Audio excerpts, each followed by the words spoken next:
días hemos estado dando honor al tema de esta campaña. Jesucristo es el autor de la salvación.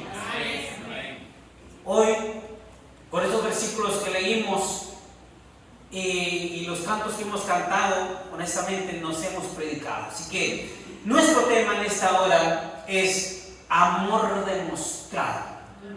Amén. Un amor tan agradable que no tiene comparación. Usted sabe que la palabra amor en este tiempo se ha tergiversado de una manera que no tiene idea. La palabra amor se ha corrompido, de hecho.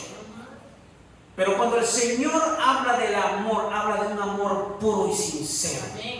Pero el Señor Jesucristo no solo lo habló, lo enseñó, sino que lo demostró con hechos. Este es el verdadero amor. Y en esta noche vamos a ver un poco del gran amor de nuestro Dios, porque nunca lo entenderemos. Hay una tradición que regularmente por estos días se menciona y se habla, y son las 7 palabras. Quiero hacer mención de ellas. Número 1, se encuentra en Lucas capítulo 23, 24, no lo tienen que buscar. Dice: Padre, perdónalos porque no saben lo que hacen. Son frases que el Señor usó en sus últimos días en la cruz del Calvario. Pero al estudiar estas frases me di cuenta de que cada una de ellas fue por una razón: el cumplimiento de la profecía acerca de Jesús y el cumplimiento de las cosas que Él mismo profetizó que serían. Poderoso. Cada una de las palabras tenía una razón de ser. En la cruz el Señor cumplía todo lo que se había dicho de Él. Número 2, Lucas 23, 41 dice: de cierto te digo, le dice al ladrón que está al lado, que hoy estarás conmigo en el paraíso. Número 3, Juan 19, 26 dice a su madre: mujer, he ahí tu hijo. Y le dice a Juan: hijo, he ahí tu madre. Número 4, Marcos 15, 34 dice: Dios mío, ¿por qué me has desamparado? Marcos 15, 34 dijimos. La número 5 está en Juan 19, 28. Señor, cumpliendo la profecía de Salmos, dijo: tengo sed. La número 6 está en Juan 19, 30. Y el Señor exclamó: consumado es. Lucas 23, 46 está la número 7. Dijo: Padre, en tus manos encomiendo mi espíritu. ¿Qué significan las últimas palabras del Señor Jesucristo en la cruz para mi vida, para cada uno de nosotros? ¿Cómo veo yo el amor demostrado del Señor Jesucristo en la cruz del Calvario?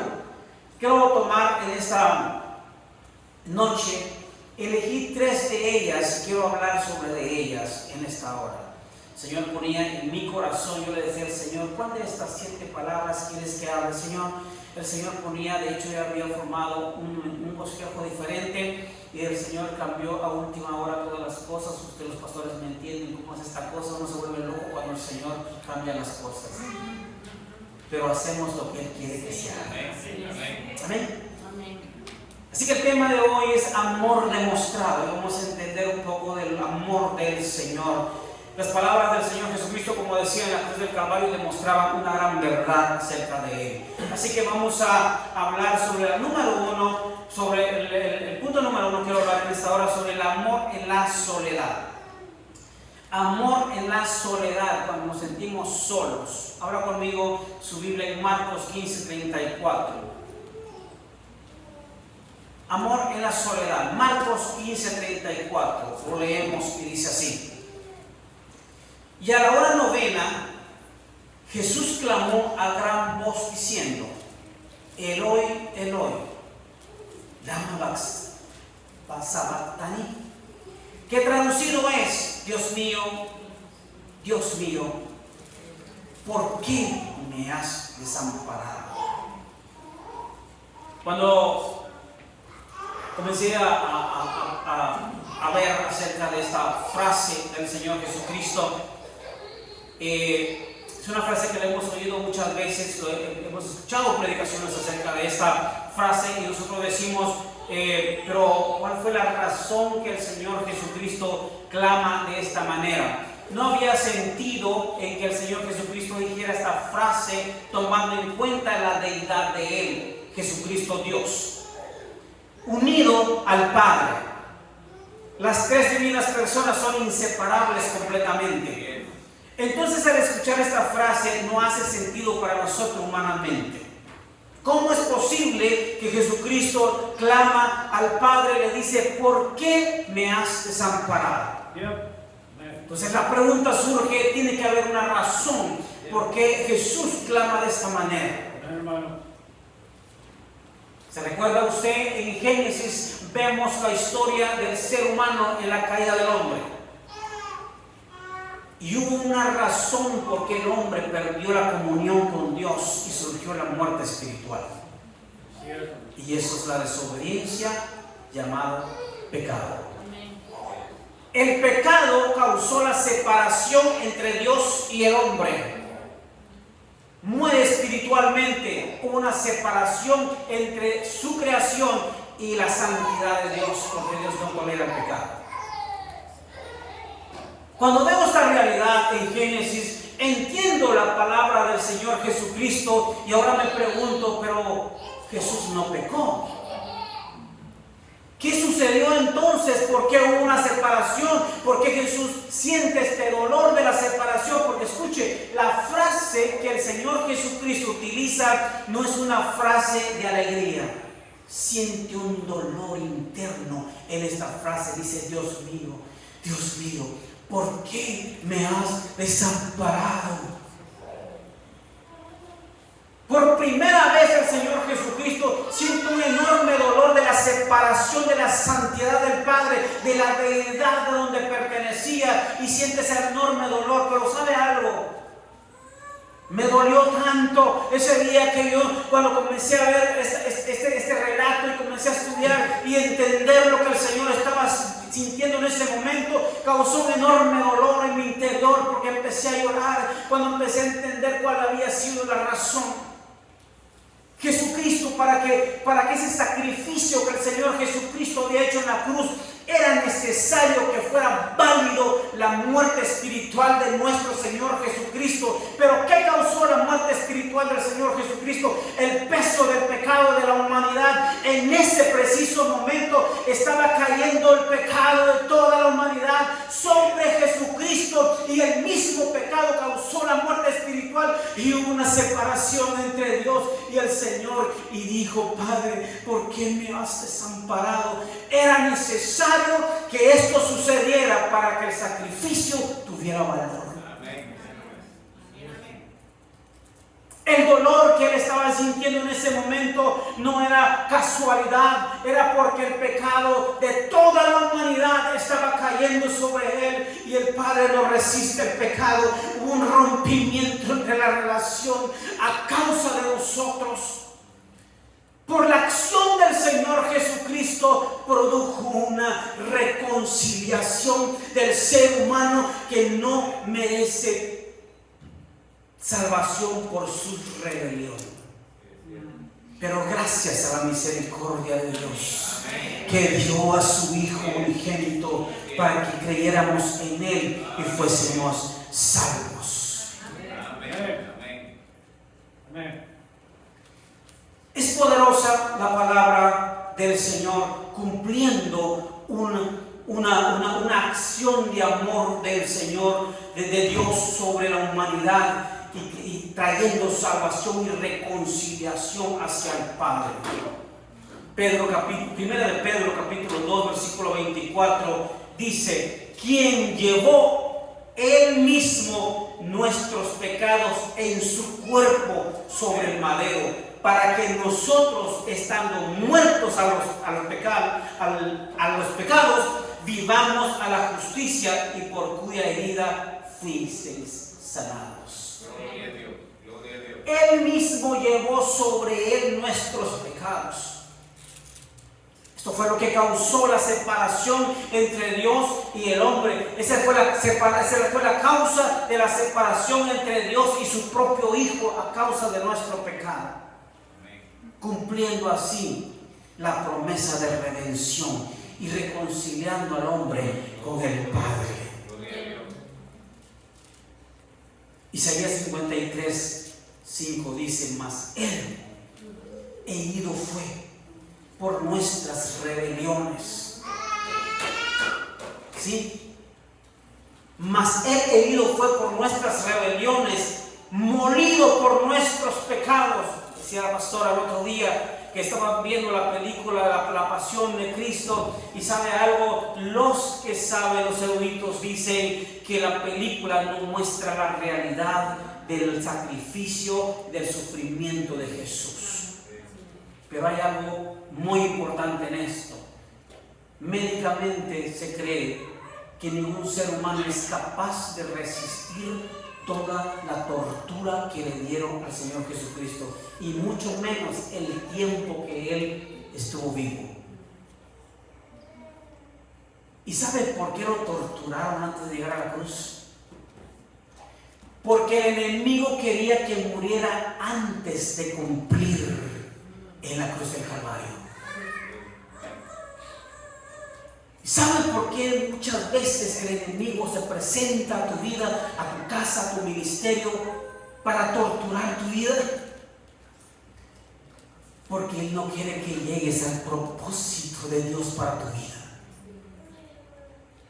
El enemigo llegará a estorbar tu vida. El enemigo llegará a tocar la puerta de tu familia, la puerta de tu ministerio, la puerta de las puertas que se han abierto para ti. Irá a cerrar las puertas para que tú no avances. Pero aun cuando nosotros no tengamos fuerzas, la poderosa mano de Dios nos sostiene. Aun cuando no caminemos en el agua y sintamos que nos estamos hundiendo y que el agua nos está llegando acá, alzamos nuestra mano como Pedro y le decimos: Maestro, sálvame que perezco. Y el Señor Jesucristo, con su misericordia, extiende su poderosa mano y nos levanta, aun cuando nos reprende y nos dice: ¿por qué dudaste? No es por mi fe, no es por lo que yo hago, es por la misericordia de aquel que todo lo puede. El enemigo quería detener al Señor Jesucristo, torturándolo de manera que muriera. Pero Dios lo sostuvo, lo mantuvo con vida hasta llegar a la cruz del Calvario, molido por nuestros pecados. La palabra molido es deshecho. ¿Usted tiene idea de lo que es moler? Los que somos de campo, ¿saben lo que es moler? Es triturar completamente. Y es lo que hizo el enemigo con el cuerpo de Jesucristo, para eliminarlo antes de llegar a la cruz, porque la cruz significaba redención para nosotros. Molido por nuestros pecados, el castigo de nuestra paz fue sobre Él, y por su llaga fuimos nosotros curados. Por sus llagas fuimos nosotros curados. Gracias al sacrificio del Señor Jesucristo, tuvimos nosotros redención y vida eterna. Amén. En estos días me sorprendía una verdad que escuchaba acerca de Adán, cuando el Señor lo duerme, dice, y le dijo al Señor: no es bueno que el hombre esté solo, le abriré el costado y le sacaré la ayuda idónea. En esa escena el Señor tuvo que abrir y hacer una cirugía. Hubo sangre de un hombre inocente, porque Adán no había pecado, y sacó su esposa. Y esa escena me cautivó, porque este maestro nos decía: y en la cruz del Calvario el costado de Cristo fue abierto, la sangre de inocente fue brotado para que naciera la novia, la esposa del Señor Jesucristo, que se llama iglesia. Dígame si Dios no es perfecto en lo que hace. Dios es perfecto en lo que hace. Hermosa redención. Hermoso es nuestro Dios, que puso su vida por amor a boca como oveja fue el matadero. Número 2. La encontramos en, permíteme, esta no la noté. La número 2 la encontramos en Lucas capítulo 23. Permíteme. La número 2 la encontramos en Juan capítulo 19, versículo 28, perdón. Juan capítulo 28,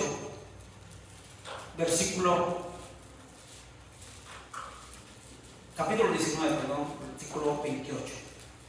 Dice así. Amén. Después de esto, sabiendo Jesús que ya todo estaba consumado, dijo, para que se cumpliera la escritura, para que la escritura se cumpliese, tengo sed. Para que la escritura se cumpliese, tengo sed. ¿Sabe que esto es bien importante para nosotros? Cumplía una profecía de la escritura, pero a la misma vez Jesús estaba sacrificando para que nosotros no padeciéramos de sed. ¿Cuántas veces nosotros como seres humanos pasamos momentos críticos en nuestra vida? Una de las cosas que he aprendido es que los adultos solemos esconder ciertos detalles en nuestra vida que nadie sabe y nadie conoce.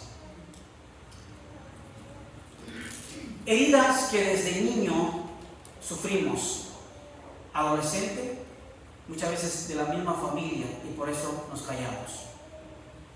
El Señor viene y restaura nuestra vida, pero aquello está aquí en el corazón. Esos detalles de nuestra vida causan sed de aceptación muchas veces, porque nos despreciaron. Esos detalles en nuestra vida causan sed de amor porque alguien no nos amó. Esos detalles en nuestra vida causan sed de comprensión porque no me entienden. Esos detalles en nuestra vida causan sed de aprecio, sed de cariño, sed de aceptación, sed de halagos. Alguien en esta noche padece de una sed que lo está callando. El Señor Jesucristo pasa esta escena bien triste y dice, tengo sed. El versículo 29 dice, y estaba allí una vasija llena de vinagre. Entonces ellos empaparon en vinagre una esponja y poniéndola en un hisopo se la acercaron a la boca. ¿Sabe que lo que le pusieron fue algo amargo en la boca? No lo hicieron para saciar su sed. Lo hicieron para torturarlo aún más. Pero Jesucristo tuvo que pasar ese momento de sed y tuvo que probar lo amargo para que nosotros no pasáramos esa escena de amargura. Salmos 42:1, el salmista escribe una palabra poderosa que en este momento sentí que el Señor estaba ministrando mi corazón. El salmista cuenta con el comentario que dice que el salmista pareciera ser que estaba observando un animal, un ciervo en el camino. Pero esa escena no sabemos si estaba en una sequedad el terreno o esta sierva estaba siendo perseguido por alguien y estaba cansado.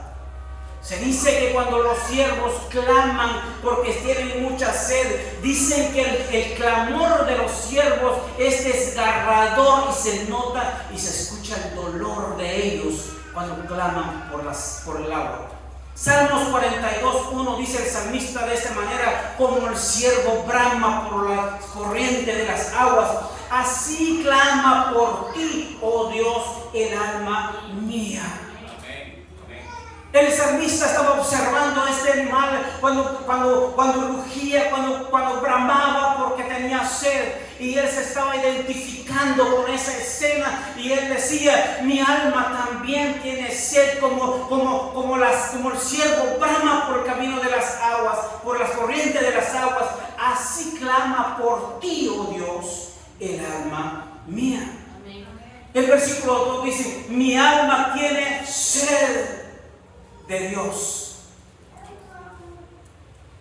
El agua es un simbolismo de necesidad espiritual. Y el agua es un líquido vital para la vida.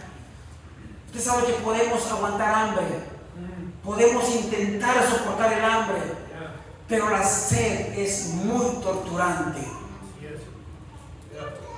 Y hay momentos en nuestra vida que las circunstancias a nuestro alrededor, como el ciervo en el campo, carecemos de ese líquido vital para el cuerpo. O en ocasiones las persecuciones a la vida nos cansan y tenemos sed.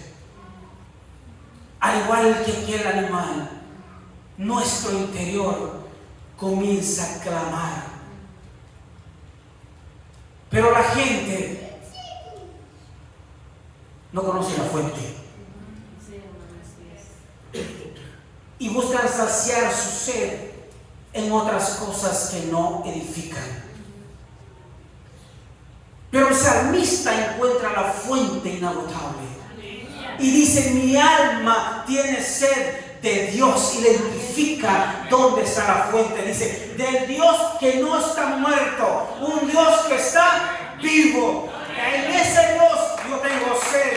¿Cuándo vendré y me presentaré delante de Dios? Hay momentos en nuestra vida que sufrimos y damos vueltas como el pueblo de Israel en el desierto, clamando por libertad, pero no encontramos el camino. Y cuando el Señor está mostrándonos el camino y se nos olvida dónde está. Y por eso dice el salmista, o pareciera ser que él se había olvidado de la fuente en ese momento, y él mismo se pregunta: ¿cuándo me presentaré? Oye, espérate, yo sé dónde está la fuente, pero pareciera ser que a él se le había olvidado, y se hace esta pregunta: ¿cuándo vendré y me presentaré delante de Dios? Dice el versículo 3: fueron mis lágrimas, mi pan de día y de noche, mientras me dicen todos los días: ¿dónde está tu Dios? El otro día le comentaba a la iglesia, cuando hablábamos acerca de este versículo, hubo un tiempo, una época en nuestra vida cuando servíamos al Señor, nos entregamos de lleno a la obra del Señor, y pareciera ser que las cosas iban para atrás en vez de avanzar, y la familia comenzaron a decir: ¿qué está pasando con ustedes? Las cosas no les va bien. ¿Y dónde está el Señor que sirven ustedes? Y saben que las veces que yo le escuché, yo me presenté delante del Señor y yo le dije: Señor, ¿dónde estás? No me avergüences, porque lo que ellos dicen me está doliendo. Y me preguntaban: ¿dónde está tu Dios? ¿Cuál es la diferencia? Que ustedes se la pasan en la iglesia y no tienen nada. ¿Saben que el ser humano le causa esa sequedad en su interior cuando la gente viene y le pregunta: ¿dónde está tu Dios? Pareciera ser que el salmista estaba pasando la misma escena y le preguntaban: oye, espérate, ¿dónde está tu Dios? Mira cómo estás. Yo no sé qué has perdido tú en tu vida, pero cuando estás en ese momento y la gente viene y te preguntan: oye, ¿por qué no oraste? ¿Te faltó fe? Yo le dije a uno de mis maestros en una ocasión, yo me sentí vacío porque me dijeron: te faltó fe, Julio. Y yo llegué a culparme, quiero que sepa. Llegué a culparme y dije: Señor, es verdad, me faltó fe. Pero esta fue la respuesta de mi maestro: nunca podrá tu fe más que la eterna voluntad de Dios. Por más fe que tengas, si ella lo estableció en la eternidad, lo que tenga que pasar va a pasar, y Él te mostrará el camino y saldrás de ese momento difícil de tu vida, porque Él ya lo estableció desde la eternidad. No es por tu fuerza, es por la fuerza de Él. Aun cuando por dentro te sientas seco, Él saciará tu sed y te dará nuevas fuerzas para seguir en tu desierto. Juan capítulo 7, versículo 37 dice: en el último y gran día de la fiesta, Jesús se puso en pie y alzó la voz diciendo: si alguno tiene sed, oh amado. Aleluya. El Señor te dice en esta noche, yo no sé qué estás pasando tú en tu vida, pero el Señor te dice: si alguno de ustedes tiene sed, venga a mí, te dice el Señor. Como dice la Escritura, de su interior correrán ríos de agua viva. Esto es mi Dios. Esto es mi Dios.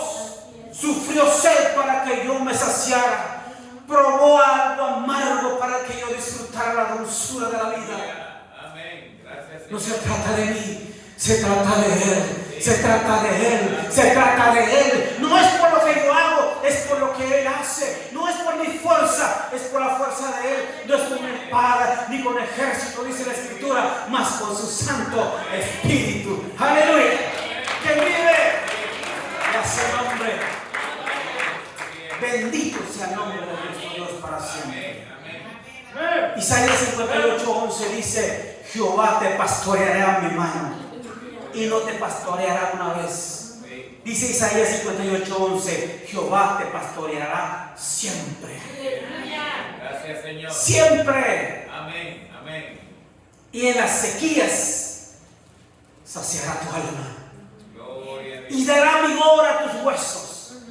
Y serás como huerto de riego. Aleluya. Y como manantial de aguas, cuyas aguas nunca faltan.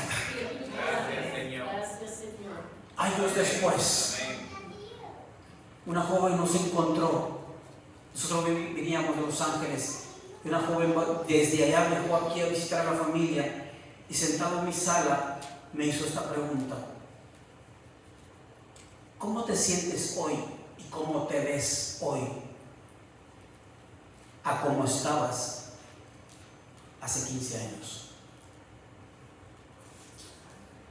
Y yo le dije: completamente diferente.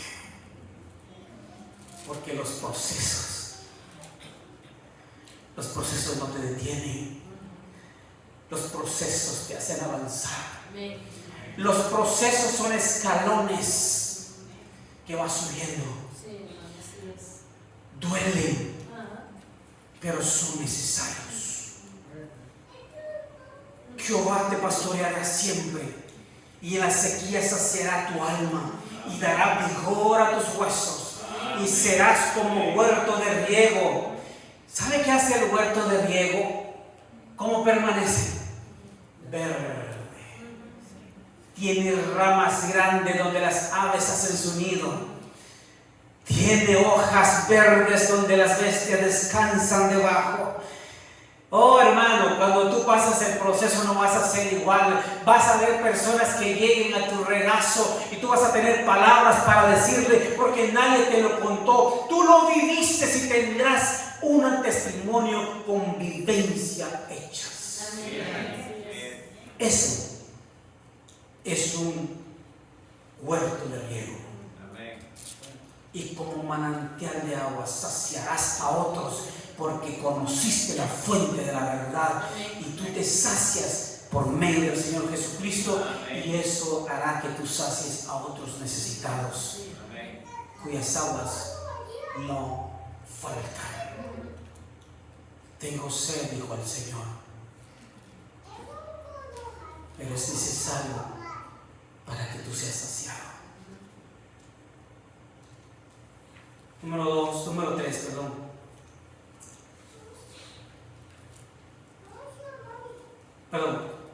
Quiero leer otro versículo más. En Juan capítulo 4, versículo 13 dice: respondió Jesús y les dijo: cualquiera que bebiere de esta agua, le dice la mujer samaritana, volverá a tener sed.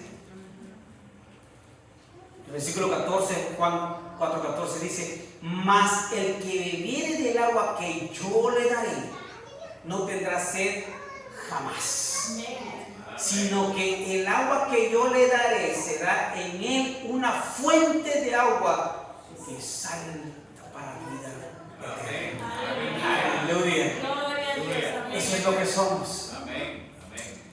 Dice la Escritura que de la abundancia del corazón habla la boca. Así que si mi corazón está lleno del agua divina del cielo, así que si mi corazón es una fuente inagotable de la presencia de Dios, de eso hablará mi boca. Y aquellos que me escuchen serán saciados, no por mi palabra, sino por la palabra de Él. No por lo que yo poseo como humano, sino por la presencia de Él que está en mí. Aleluya. Aleluya. Dios es bueno. Número 3. Amor demostrado, dijimos que era nuestro tema. Y el Señor en la cruz del Calvario, con cada frase, con sus acciones, estaba demostrando su amor al ser humano. Número 3. Amor perfecto. Amor perfecto. San Juan capítulo 19, versículo 30. Si hay un amor perfecto, hablamos de Jesucristo. Si hablamos del amor perfecto, es el amor ágape. Y si hablamos del amor ágape, no es una palabra. Si hablamos del amor ágape, es una persona. Y se llama Jesucristo. Porque Dios no tiene amor. Él es el amor. San Juan capítulo 19, versículo 30 dice: cuando Jesús hubo tomado el vinagre, dijo: consumado es. Y habiendo inclinado la cabeza, entregó el Espíritu. Consumado es. En griego es teleo. Esta palabra significa está terminado o está completo. Cristo satisfizo la justicia de Dios al morir para que todos pagaran por los pecados, pagara todo de los pecados de los elegidos. Estos pecados nunca pueden ser castigados de nuevo, ya que eso violaría la justicia de Dios. Los pecados solo pueden ser castigados una vez, ya sea por un sustituto o por ti mismo. Del mismo origen de la palabra te leo una frase que los guerreros en las arenas de Roma usaban cuando terminaban una pelea, y es tetelestai. Decía los hermanos, perdonen mi griego porque apenas me estoy aprendiendo, ¿no es cierto? Esta frase lo utilizaban los guerreros en la arena de Roma cuando peleaban. Esto significaba un grito de triunfo cuando ganaban. Y algo poderoso que compartía con mi esposa en estos días: Jesús pronunciaba palabras que eran conocidas para la cultura en el momento. Todos sabían esas frases porque todos sabían de las peleas que hacían en el Coliseo. Y Él las pronuncia para que ellos supieran y entendieran perfectamente bien lo que estaba sucediendo en ese momento.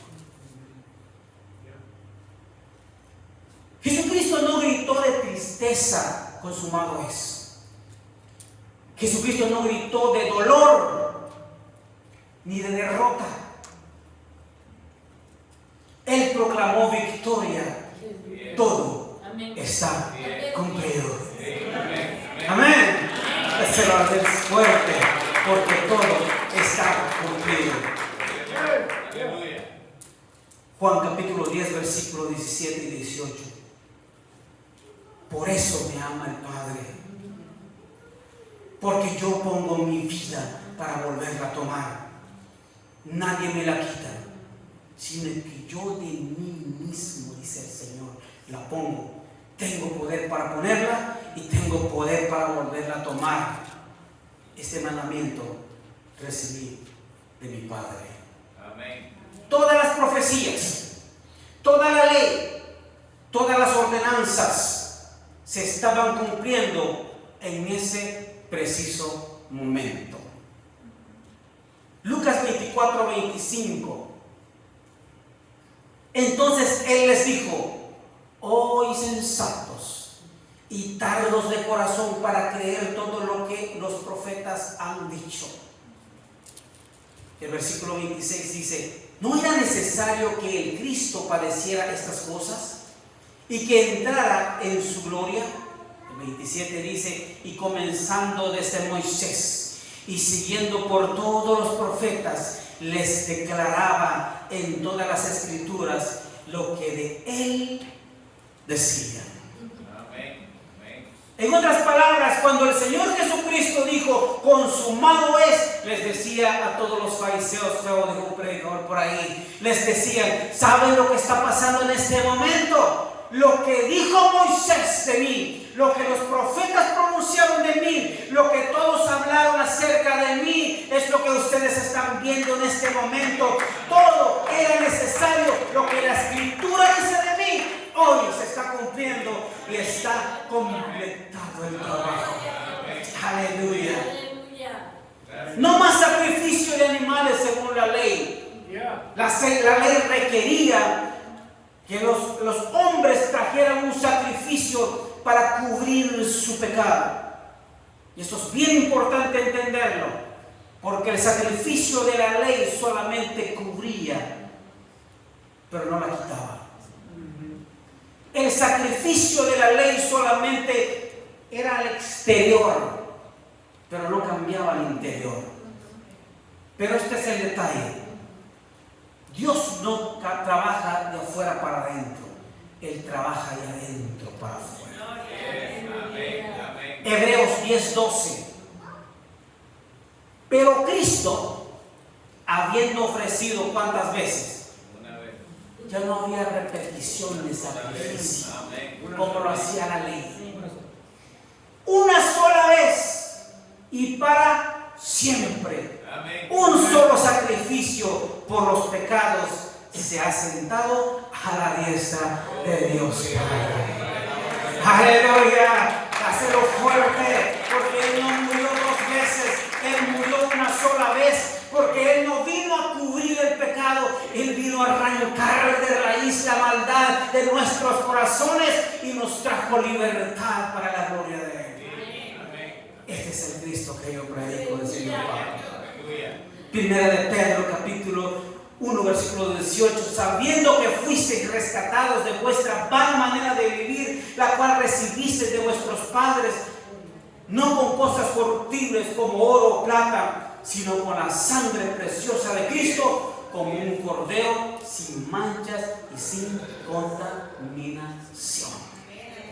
Qué precioso nuestro Maestro. Toda la ley se estaba cumpliendo en ese momento. Consumado es. Mateo 5:17. Perdón por lo que están tomando nota, nomás anoten el capítulo, pero leen. Mateo capítulo 5:17, es que nos está esperando la comida. Mateo capítulo 5:17 dice: no penséis que he venido para abrogar la ley por los profetas. No he venido a abrogar la ley, he venido para cumplirla. En ese momento, consumado es, les estaba diciendo: estoy cumpliendo la ley completa, no a medias. Colosenses 2:15: todo el poder de Satanás y del pecado fue vencido en esa frase. Colosenses 2:15 dice: y despojando a los principados y a las potestades, los exhibió públicamente, triunfando sobre ellos en la cruz del Calvario. Se dice que cuando arrestaban a alguien que había sido agarrado en una escena de asesinato o de robo o de culpabilidad, lo pasaban en medio de la ciudad gritándole que éste había cometido un delito. avergonzándolos delante de todos. Y la misma escena Jesucristo hizo con los principados y las potestades. Los despojó. Mire, hermano, despojando a los principados no es que se lo quitó. Despojando es arrebatar bruscamente. Entonces el Señor no tuvo misericordia, porque el enemigo no tiene misericordia de nosotros. Así que si el enemigo se mete con nosotros, se mete con el Padre, con el Hijo y con el Espíritu Santo. Jesús arrebató a los principados, dice, tomando y exhibiéndolo públicamente, porque se habían metido con su creación. Y despojando a los principados y a las potestades, los exhibió públicamente, triunfando sobre ellos en la cruz del Calvario. Colosenses capítulo 1, versículo 13. El cual nos ha librado de la potestad de las tinieblas y trasladado al reino de su amado Hijo. El 14 dice, en quien tenemos redención por su sangre, el perdón de pecados. Consumado es. Todo el poder de Satanás y el pecado fue vencido en ese momento. Colosenses capítulo 2, versículo 14. Cuando Cristo exclamó, consumado es, firmó la reconciliación entre Dios y los hombres. Vea si no es maravilloso. Cuando Cristo clamó, consumado es, firmó la reconciliación entre Dios y los hombres. Colosenses 2:14, anulando el acta de los decretos que había contra nosotros, que nos era contraria, quitándola de en medio y clavándola en la cruz del Calvario. Déjeme explicarle algo a esto. ¿De qué se trataba este acta de los decretos? La Escritura habla de que cuando Dios formó a Adán y a Eva, Adán le dio toda la potestad de gobernar la tierra, el poder de ponerle nombre a toda la creación. Le firmó un derecho legal a Adán y le dijo, toma, encárgate de gobernar todo esto. Tú eres encargado. Pero cuando Adán peca, adivine qué hizo. Ese derecho se lo entregó a Satanás. Pero ¿cómo comprobamos eso? Cuando Jesús llegó al desierto, a ayunar 40 días y 40 noches, Satanás le dijo esto: si postrado me adores, te daré todo este reino. Ahora le pregunto, si Jesús es Dios, creador del universo, creador de todo este reino, ¿por qué no le dijo a Satanás, espérate, tú no me puedes ofrecer lo que es mío? ¿Por qué no le dijo? Porque Jesucristo sabía que Satanás se había ganado el derecho de este reino. Porque el hombre se lo había entregado a él. Jesús no le refutó absolutamente nada. Cuando Satanás le dijo, si postrado me adorares, te daré todo este reino. Y Jesús lo único que dijo, al Señor tu Dios adorarás y a Él solo servirás. Pero no le dijo nada más, porque Él sabía que Satanás tenía derechos, porque el hombre se lo había entregado.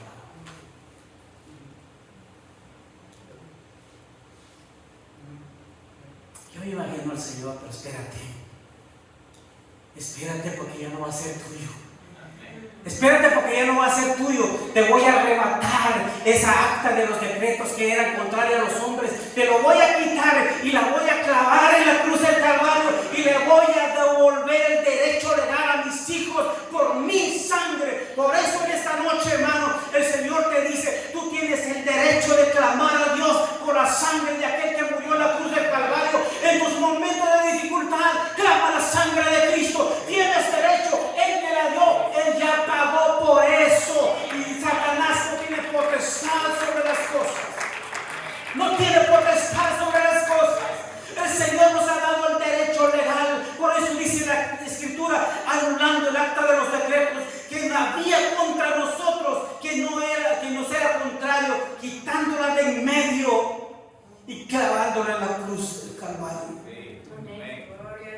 Lucas 23:44 dice: cuando era como la hora sexta, hubo tinieblas sobre toda la tierra hasta la hora novena. Lucas 23:45, y el sol se oscureció. Quiero detenerme un momento. Estaba leyendo acerca de unos historiadores, dos historiadores específicamente, uno de Roma y un judío, y ambos coincidían, de hecho no se conocían, eran dos historiadores en época diferente, y ambos relatan la hora novena de un tiempo específico, que la tierra se oscureció y hubo un enorme terremoto en la tierra. Ambos no sabían la escena del Calvario. Entonces no puede ser que nieguen el sacrificio de Jesús. La escena del terremoto y que se oscureció el cielo fue tan real como lo cuenta la historia. El velo, dice, el sol se oscureció y el velo del templo se rasgó por la mitad. Los sumos sacerdotes eran los únicos que tenían derecho a entrar al lugar santísimo. Y ese velo que se rasgó era el que dividía entre el lugar santo y el lugar santísimo. Toda la gente no tenía derecho de entrar ahí porque ahí estaba la presencia de Dios. Pero a través de Jesucristo, por su muerte y su sacrificio, ese velo se rasgó, simbolismo de acceso libre a su presencia. Dice la Escritura: yo soy el camino, yo soy la verdad y yo soy la vida, y nadie viene al Padre sino por mí. Por Él solamente podemos entrar a la presencia del Señor. A veces cuando nosotros nos sentimos mal y nos sentimos apagados y no sabemos hacia dónde ir, y el Señor sigue clamando en la palabra y dice: yo soy el camino, yo soy las opciones que tienes y me has dejado al último, yo soy la verdad, yo traigo la respuesta, yo soy la vida, y nadie puede llegar al Padre sino por mí. Sin embargo, el ser humano busca respuestas en otro lado, busca respuestas en el vecino, busca respuestas en las adivinaciones, busca respuestas en el vicio, busca respuesta aún en los pastores. Y cuando la respuesta viene del cielo, el Señor ya nos dio el acceso directo, porque ha quitado de en medio de nosotros aquello que nos acusaba. ¿Cómo se le cree esta noche? Porque no envió Dios a su Hijo para condenar al mundo, sino para que el mundo fuera salvo por Él. Cierre sus ojos. Yo no sé si en esta noche hay alguien que no conoce al Señor. Si en esta noche hay alguien que no ha aceptado al Señor, yo quiero invitarte. La única manera de que nosotros seamos reconciliados con Dios de nuestra culpa es aceptando al Señor Jesucristo en nuestro corazón.